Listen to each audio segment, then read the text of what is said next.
J'ai hâte de découvrir ce que Degas a fait en sculpture. Jusqu'à maintenant, il n'y a que sa petite danseuse qui a été exposée chez Nadar par les impressionnistes.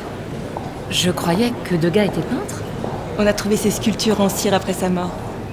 Regarde, voici notre petite danseuse dans sa cage de verre, comme présentée en 1881. Tu me disais qu'elle était en cire, et là, c'est bien du bronze, non ? J'ai modelé en cire Bête et Jean pour donner à mes peintures, à mes dessins plus d'expression, plus d'ardeur et de vie. Après la disparition d'Edgar Degas, 150 figurines de chevaux et de danseuses sont retrouvées dans son atelier. Un travail qu'il considérait comme un exercice de mémoire. La petite danseuse de 14 ans est la seule sculpture qu'il choisit d'exposer de son vivant. La version du musée d'Orsay est en fait une édition d'art réalisée quelques années après la mort de l'artiste, à partir du moulage du modèle en cire. C'est troublant, ce tutu sur le bronze. Regarde, il y a même un ruban rose dans les cheveux. Même sur le bronze, on sent les différentes matières.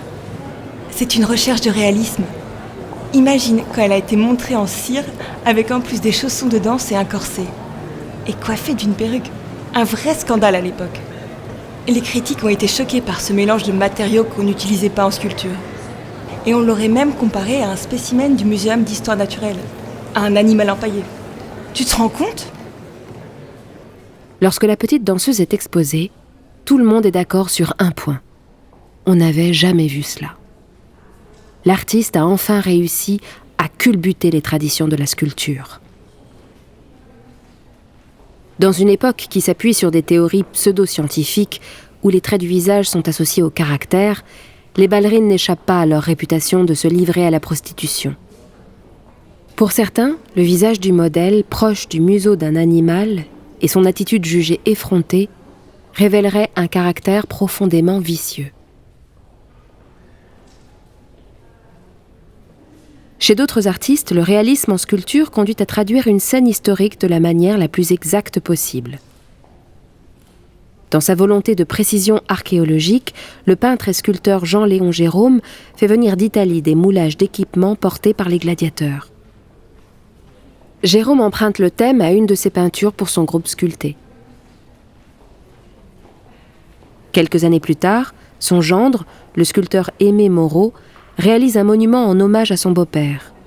Il le représente exécutant son groupe, donnant l'impression de surprendre le maître en plein travail. Dans un registre plus proche de la réalité sociale, Jules Dalou a saisi toute la vérité d'un corps usé par le labeur, avec ce grand paysan retroussant sa manche.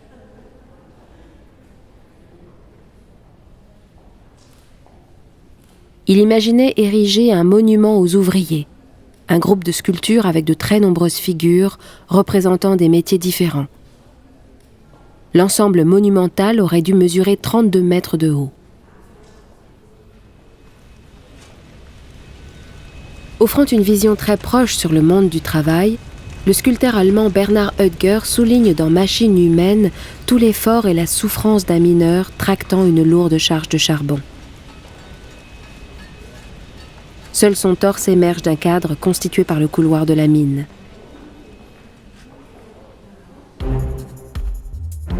À quoi reconnaît-on une œuvre de réalisme en sculpture ? Une observation attentive et documentée du monde réel, une volonté de faire vrai, de proposer un art vivant. Des sujets souvent inspirés de la vie quotidienne.